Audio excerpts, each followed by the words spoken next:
तर मी कुलूप लावून सकाळ-सकाळी कुठे निघाले हा प्रश्न तुम्हाला पडलाच असेल, तर पुढे व्लॉगमध्ये तुम्हाला समजेलच मी कुठे निघाले ते. तर ह्यांचे फ्रेंड आम्हाला पिकअप करण्यासाठी आले.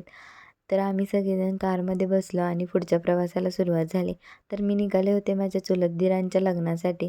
तर आम्ही कात्रजच्या घाटातून बाहेर पडलो. त्यानंतर खूपच भूक लागलेली म्हणून खेड शिवापूरमध्ये एका ठिकाणी नाश्ता करण्यासाठी थांबलो. तर तिथे गरमागरम चहा आणि वडापावचा नाश्ता करून झाल्यानंतर आम्ही पुढच्या प्रवासाला सुरुवात केली. त्यानंतर आम्ही साताऱ्यामध्ये येऊन थांबलो कारण गाव 2 तासच राहिलेलं.